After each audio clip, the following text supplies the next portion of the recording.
मई को जो साजिश रचाएगी, क्या उसके पीछे इंडिया का हाथ था या इसराइल का हाथ था, ये इस वीडियो में जानते हैं। भारत और अफगानिस्तान मिलकर पाकिस्तान पे हमला करेंगे। आ जाओ, तुम दोनों का शौक पूरा करते हैं। ये जो सोनी धरती है,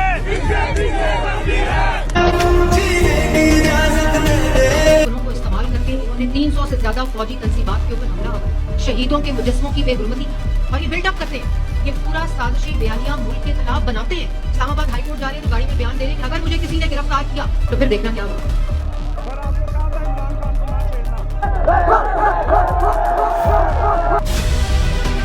धुन छा जाती है तो गीदड़ समझते हैं कि मैदान उनकी मिल्कियत है। 200 से ज्यादा मकामात पर सिर्फ फौजी तंजीबात पर हमला करवाया।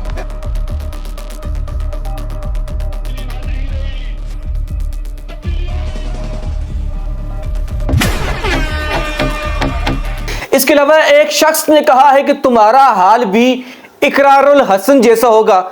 इसका जवाब देता हूं इस वीडियो में। तसल्ली से आपने मेरा जवाब जरूर सुनना है।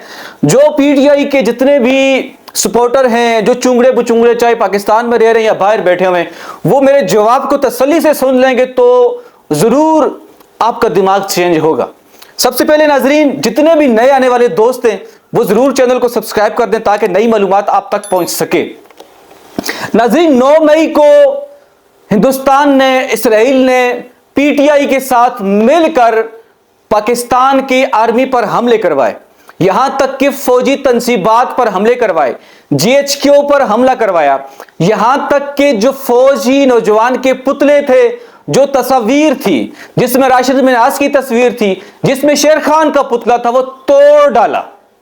यहां तक कि कायद-ए-आज़म रहमतुल्लाह ताला अलैह का घर, उसमें घुसकर उनका घर तोड़ दिया। उनके घर के अंदर जो चीजें थी वो तोड़ डाली। यहां तक कि फौजी तंसीबात के अंदर घुसकर इन्होंने चोरियां की। ये पंखे उठाकर ले गए। अपने जो लीडर था इमरान नियाजी साहब, उनके राह पर चलते हुए चोरियों का दोबारा से आगाज किया। उनको पता था कि अब हमारा जो लीडर है वो तो जेल की सलाखों में बंद है, लेकिन हम लोग चोरियां कर लें। पंखे उठाकर ले गए, वहां की मुर्गियां उठाकर ले गए, वहां के साजो सामान जो था वो उठाकर ले गए। अपनी ही आर्मी के घरों में घुसकर चोरियां की गई। क्या नाज़रीन ऐसा हो सकता है कि अपने ही लोग उठकर अपनी आर्मी के घरों से जाकर चोरियां कर डालें? उनको आप ठीक कहेंगे या गलत? क्या आप उनको चोर कहेंगे या नहीं? इमरान नियाजी साहब ने जो चोरियां की, अब हम उनको चोर कहें या ना कहें, ये आप फैसला करें। मेरा काम है आपको हकाइक बताना। अब इसके पीछे इसराइल का क्या एजेंडा है, हिंदुस्तान का क्या एजेंडा है, वो आप समझें। देखिए, आर्मी के खिलाफ इस वक्त दुश्मन मुल्क या तो हिंदुस्तान है या इसराइल है। इन्होंने हमेशा कोशिश की कि ये खुलकर पाकिस्तान का मुकाबला करना चाहे, लेकिन नहीं कर सके।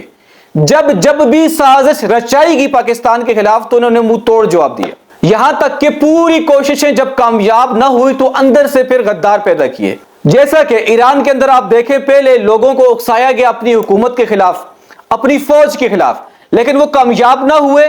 फिर उसके बाद अमेरिका ने ईरान पर हमला किया। इसी तरीके से जब लोगों को वर्गलाया गया, लोगों को उकसाया गया, इमरान खान को मिलाकर साथ इसराइल ने ही इमरान खान को भेजा था। Jemima Goldsmith, James Goldsmith, Jack Goldsmith, ये किसके हमायती हैं? और सबसे बड़ा दुश्मन हिंदुस्तान हमारी आर्मी को कभी नहीं चाहता। अब जब ये खुलकर मुकाबला न कर सके, इन्होंने क्या किया? पहले प्लानिंग की कि अंदर से गद्दार तैयार किए जाएं ताकि आर्मी को खोखला किया जाए, ताकि आर्मी के इदारे को खोखला किया जाए, आर्मी ताकि अपने दुश्मनों पर हमला न कर सके। तो जब देखा अब यहां पर कामयाबी नहीं मिल रही, पूरी कोशिश कर ली, फिर उसके बाद आप देखें हिंदुस्तान ने खुद हमला किया पाकिस्तान पर, जिस पर उसको भरपूर तरीके से जवाब दिया गया। यानी पहले अंदर से लोग लॉन्च किए गए, उसके बाद फिर बाहर से हमला किया गया। जब हिंदुस्तान खुद नाकाम हुआ, फिर अफगानिस्तान के जरिए अफगानिस्तान से दोस्ती लगाकर वहां से हमले की कोशिश की गई। आप एक पूरी स्ट्रेटजी देखें हिंदुस्तान की, इसराइल की, कि वो किस तरीके से कार्रवाइयां करना चाहते हैं, हमेशा नाकाम होते हैं। क्योंकि हमारी आर्मी का यह मंशूर है, हम सिर्फ और सिर्फ अपने अल्लाह से मदद मांगते हैं और अल्लाह पर यकीन रखकर हम मैदान में उतरते हैं। तो जो शख्स अल्लाह पर यकीन रखकर मैदान में उतरे वो कभी नाकाम नहीं होता। अब आते हैं उस बात की तरफ, चूंकि देखें मेरा YouTube चैनल नया है, कुछ टाइम हुआ है, इसी तरीके से मैंने जो सोशल वर्क है फेसबुक टिकटॉक वगैरह पर कुछ टाइम पहले शुरू किया, तो इतनी जल्दी में रिजल्ट आपको नहीं दे सकता जिस तरीके से पहले के जो यूट्यूबर बैठे हुए हैं, इमरान रियाज, आदिल राजा, मोइन पीरजादा वगैरह वगैरह, वो एक टाइम से वर्क करते हुए आ रहे हैं। तो इस वक्त जो फेसबुक पर जितने लोग मुझे देख रहे हैं, टिकटॉक पर देख लें, तो आपने जरूर चैनल पर जाना है। मुझे वहां पर यह कहा जा रहा है चैनल पर आकर पीटीआई वाले डायरेक्ट सारे इकट्ठे होते हैं होकर टीम बनाकर, एक तो जैसी मेरी वीडियो अपलोड होती है उसको डिसलाइक करते, तो फिर वीडियो की रीच कम हो जाती है, तो वीडियो आगे नहीं जाती, तो फिर मैं अपना जो पैगाम है वो आगे दूसरे दोस्तों तक सही तरीके से नहीं पहुंचा सकता। अब आपने क्या करना है नाज़रीन, पहले आपको मैं कमेंट्स कुछ दिखाता हूं कि पीटीआई वाले क्या कहते हैं मुझे। पहला कमेंट, लॉन्च कर लिया, तुम्हारे जैसे बहुत देखे, आए और गए, कितने पैसे मिलते हैं, तुम्हारे रेट क्या है। मैं आपको बताऊं, जो भी शख्स हक की बात करता है पाकिस्तान के अंदर, पीटीआई वाले कहते हैं लॉन्च किया गया है। जो लॉन्च करने वाली बात है आपको समझाता हूं मैं, वो ये किस तरीके से कहते हैं, किसने लॉन्च किया है, या आर्मी के हवाले से कहते हैं या एस्टेब्लिशमेंट के हवाले से कहते हैं। देखिए, अगर किसी को लॉन्च भी किया गया हो ना, पहले तो मेरा कभी किसी न फौजी से मुलाकात हुई है, ना कभी किसी इदारे के सरबराह से मुलाकात हुई है। मैं सिर्फ और सिर्फ मेरे रेट जो पूछ रहे हैं, मेरे रेट ये हैं, मैं पाकिस्तान की मोहब्बत में सारा काम करता हूं, मेरे सिर्फ इतने रेट हैं। जो पाकिस्तान के लिए काम करेगा वो मेरा भाई है और उसके साथ मिलकर मैं काम करूंगा। ये एक बात। जो लॉन्च करने वाली बात है, अगर किसी को लॉन्च किया भी हो किसी ने, बिलफर्ज फौज ने किया या एस्टेब्लिशमेंट ने किया, फौज और एस्टेब्लिशमेंट आपको पता है ये पाकिस्तान के इदारे हैं, अगर किसी को लॉन्च किया भी है तो ठीक किया। जिस तरीके से ये इकरारुल हसन को कहते हैं कि फौज ने लॉन्च किया है, तो अगर तो इकरारुल हसन को फौज ने ही लॉन्च किया है तो ठीक किया ना, अपने इदारों ने किया है। जबकि तुम्हारे जो लीडर था उसको तो इसराइल ने लॉन्च किया था, उसको तो सिहोनियों ने लॉन्च किया था। इसमें कोई शक है? मेरे पास बहुत सारे सबूत पड़े हैं। इमरान रियाज को बैठो, आकर मेरे सामने बैठकर बात करे, या फिर लाइव प्रोग्राम रख लेते हैं, दूध का दूध और पानी का पानी हो जाएगा। मैं दलाइल से साबित करूंगा कि इमरान नियाजी साहब को लॉन्च किया गया था। अब नाजरीन आगे दूसरा कमेंट देखें जरा। हमारे कमेंट्स देखकर व्यूज से पता चलता है तुम्हारा चैनल ज्यादा दिन नहीं चलेगा। कंटेंट गलत बंदे पर बनाना शुरू कर दिया है तुमने। यानी इनके कहने का ये मकसद है इमरान नियाजी गलत बंदा है जिस पर मैंने वीडियो बनाई। तो मैं यही तो कह रहा हूं कि इमरान नियाजी गलत बंदा है, इमरान रियाज गलत बंदा है, आदिल राजा गलत बंदा है, मोइन पीरजादा गलत बंदा है, आफ्ताब इकबाल गलत बंदा। मैं यही तो कह रहा हूं कि गलत बंदे पर वीडियोस बनानी चाहिए ताकि आपकी अकल ठिकाने पर आए और तुम्हारा चैनल ज्यादा देर तक नहीं चलने वाला। कुछ टाइम के बाद मैं फिर पूछूंगा आपसे कि मेरा चैनल चल रहा है या नहीं चल रहा, ये आपको मैं बताऊंगा। सिर्फ चैनल नया जब भी कोई शुरू करता है तो उस पर कुछ टाइम लग जाता है, उस पर व्यूज आने पर, उसके सब्सक्राइबर बढ़ने पर उस पर टाइम जरूर लगता है। तो इसमें कोई परेशानी वाली बात नहीं है। कोई अगर ये कहे कि तुम्हारे चैनल पर व्यूज नहीं आ रहे या अभी फिलहाल कमेंट्स जो है ना पीटीआई वाले घुसकर गलत कमेंट करते हैं, तो बेशक करते रहे, मैं हक की बात करता रहूंगा। आप लोगों से ये गुजारिश है जो लोग फेसबुक और टिकटॉक देख रहे हैं वो जरूर यूट्यूब पर जाकर यूट्यूब को विजिट करके सब्सक्राइब करके रखें ताकि जितनी मेरी नई मालूमात है वो आप तक पहुंचे। जो तफसीली वीडियो होती है वो हमेशा मैं यूट्यूब पर अपलोड करता हूं, उसके कुछ क्लिप्स जो हैं टिकटॉक और फेसबुक पर मैं अपलोड करता हूं। अब नाज़रीन तीसरा कमेंट, तुम्हारा हाल भी इकरार जैसा होगा। यानी कि जो भी इमरान नियाजी के खिलाफ खड़ा होगा वो गलत है।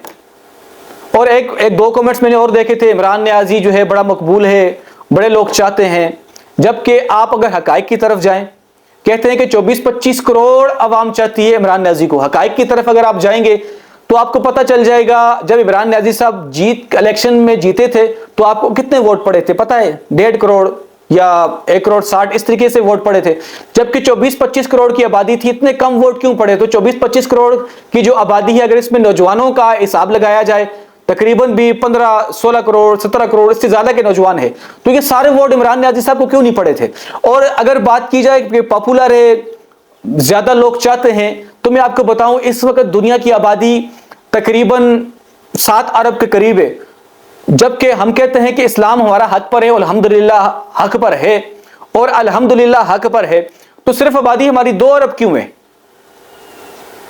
जबकि सामने अगर देखा जाए 5 अरब की आबादी वो ज्यादा है। तो क्या इस्लाम छोड़कर आप उसको फॉलो करोगे, गैर मुस्लिम बन जाओगे? ये एक सवाल है, मेरा भी हक बनता है आपसे सवाल करूं। तो पॉपुलर होने का ये मतलब नहीं है। अगर शैतान को दुनिया के बहुत सारे लोग चाहते हैं, फिरौन का जो घर था उसके आसपास आज भी लोग तवाफ करते हैं, और करोड़ों लोग उसको चाहते भी होंगे। इसी तरीके से शैतान को भी करोड़ों लोग चाहते हैं। इसका क्या मतलब है कि जिसको ज्यादा कोई पसंद करे उसके पीछे चलना चाहिए या हक को देखना चाहिए, हक और बातिल को देखना चाहिए। इमाम हुसैन करबला के मैदान के अंदर उनकी तादाद बहुत कम थी, लेकिन वो हक पर थे तो इसीलिए जीते। इसी तरीके से अगर इमरान नियाजी साहब की तादाद बहुत ज्यादा भी है, अगर बहुत ज्यादा पॉपुलर भी है आपके मुताबिक, तो हक पर नहीं है तो कुछ फायदा ही नहीं है। हाँ, अगर हक पर हैं तो मुझे आकर दलाइल से समझाएं। मैंने जो सवाल आपके सामने रखे हैं कि इमरान नियाजी साहब ने ये गलतियां की हैं, आप मुझे बताएं, मैं जो है तौबा कर लूंगा। मैंने जो आपको दलाइल दिए, अगर आप गलत साबित कर दें तो मैं बरमला ऐलान कर दूंगा कि भाई मैं गलत था, इसमें कोई शर्माने वाली बात तो है नहीं है। लेकिन जो मैंने दलाइल दिए पहले आप उनको गलत तो साबित करो, उसके बाद फिर अगला स्टेप आएगा ना। तो नाजरीन, अब तक के लिए इतना ही काफी है। मिलते हैं एक नई वीडियो में। अल्लाह हाफिज।